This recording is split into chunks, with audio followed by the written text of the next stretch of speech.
बोलतात। मनापासून स्वागत करतो। राष्ट्रवादी काँग्रेस पक्षाचा अध्यक्ष म्हणून आज माझं एक मनापासून मला समाधान वाटतंय, मन भरून आलेलं आहे। या सभागृहात जवळपास 550 वरिष्ठ पदाधिकारी, नेते, सहकारी उपस्थित आहेत। मी आजूबाजूला मगाशी देखील प्रफुल्लभाई आपले विचार मांडत असताना मी थोडासा बाहेर गेलेलो होतो आणि त्यामध्ये आजूबाजूला ज्यावेळेस बघतो ती मला गर्दी दिसत नाही, तर मला माझ्या परिवारातले सगळे सदस्य त्या ठिकाणी पाहायला मिळतात। ते सदस्य मी पाहतो।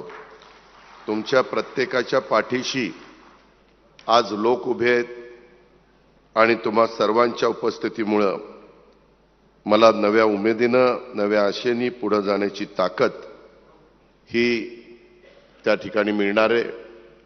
हजारो कार्यकर्ते, हजारो सहकारी हे प्रत्येकाच्या पाठीशी उभे आहेत आणि हे जर रूपांतर आपल्याला पुढच्या काळामध्ये लाखांच्या मध्ये करायचं आहे आणि त्याकरता राष्ट्रवादी काँग्रेस पक्षाची भूमिका काय, विचारधारा काय, पुढं आपण कशा पद्धतीने गेलं पाहिजे, ह्याकरता हे चिंतन शिबिर आहे। मित्रांनो, इथं भुजबळ साहेब आहेत, प्रफुल्लभाई आहेत, दिलीप वळसे पाटील साहेब आहेत, नवाबभाई आहेत, अनेक बरेच वर्ष समाजकारण, राजकारण करणारे मान्यवर इथं आहेत। मी देखील जी सुरुवात केली त्याच्यामध्ये प्रफुल्लभाई इथं आहेत। 91ला PV नरसिंहरावांच्या काळामध्ये आम्ही दोघंही खासदार झालो। 91 ते आत्तापर्यंतचा काळ, आणि त्याच्यामुळं इथं अनेक जण आज आपल्या पक्षाच्या परिवारामध्ये सदस्य म्हणून असले तरी काहींनी पूर्वीच्या काळामध्ये भाजपमध्ये काम केलंय, काहींनी शिवसेना उभाटामध्ये काम केलंय, काहींनी शिंदे साहेबांच्या बरोबर काम केलंय, काहींनी काँग्रेस बरोबर काम केलंय, अशा वेगवेगळ्या पक्षामध्ये काम केलेलं आहे।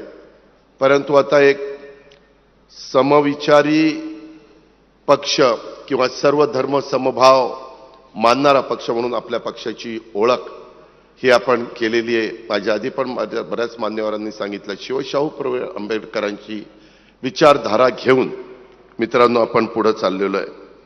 आज मी पण माझ्या आयुष्यामध्ये आतापर्यंत बरीच शिबिरं बघितली। एकत्र काँग्रेसमध्ये असताना शिबिर बघितलं, त्याच्यानंतरच्या काळामध्ये राष्ट्रवादी काँग्रेसमध्ये आपण 10 जून 1999ला ह्या पक्षाची शिवाजी पार्कच्या मैदानामध्ये स्थापना झाल्यानंतर देखील त्या शिबिरं कशी चालायची तेही बघितलं। त्याच्यानंतर काही राजकीय वेगळी समीकरणं बदलली, त्याला जवळपास 2 वर्ष झालेली आहेत आणि त्याच्यानंतरच्या काळात आपण पण एक शिबिर पार पाडलं, ते म्हणजे आपल्या शिर्डीला। आताही नागपूरला शिबिर पार पाडलं जातंय उपराजधानीमध्ये। ही जागा का निवडली त्याच्याही बद्दलचा उल्लेख माझ्या आधीच्या मान्यवरांनी केलेला आहे।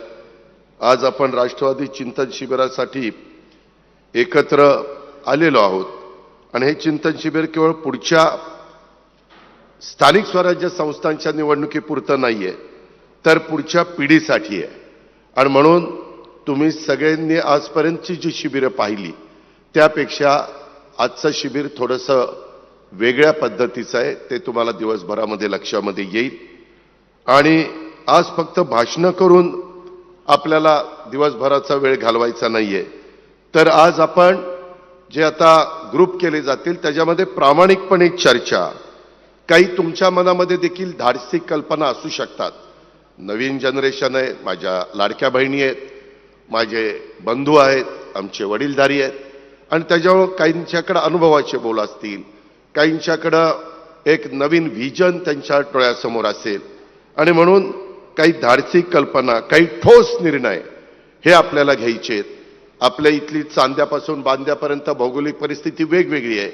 विदर्भातले काही प्रश्न वेगळे आहेत, मराठवाड्यातले वेगळे आहेत, पश्चिम महाराष्ट्रातले वेगळे आहेत, कोकण वेगळं आहे, आपला मुंबई, ठाणे, पालघर तो परिसर वेगळा आहे। असे सगळ्या वेगवेगळा आपला जो भाग आहे त्याच्यामधले देखील काही ठोस निर्णय आपल्याला घ्यायचे आहेत। आणि आज संध्याकाळपर्यंत आपण सर्वजण मिळून जो आराखडा ठरवणार आहोत त्यालाच आपण नागपूर डिक्लेरेशन म्हणून अभिमानानं मांडणार आहोत. ही गोष्ट कृपा करून सर्व सन्माननीय सहकाऱ्यांनी लक्षामध्ये घेतली पाहिजे. मित्रांनो, संघटना केवळ वरच्या पातळीवरून मजबूत होत नाहीये, तर ती तळागाळातून बांधली जाते. म्हणून मी ठामपणे आपल्याला सगळ्यांना सांगू इच्छितो की प्रत्येक नेत्यांनी आणि पदाधिकाऱ्यांनी काही ठराविक प्रकारचे संवादाचे टच पॉइंट लोकांच्या समोर ठेवले पाहिजेत.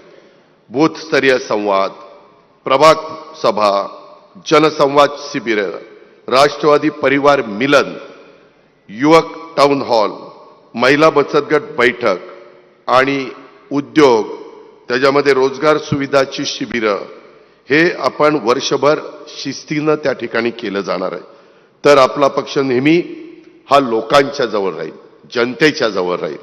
आणि कोणत्याही नागरिकाला असं वाटतं कामा नये की राष्ट्रवादी काँग्रेस पक्षाचे कार्यकर्ते नेते हे फक्त निवडणुकीच्या वेळीच दिसतात, असं पण घडता कामा नये, असं पण होता कामा नये.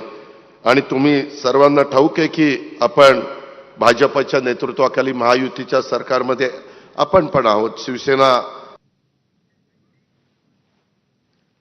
तर राष्ट्रवादीच्या या चिंतन शिबिरावर आपल्याला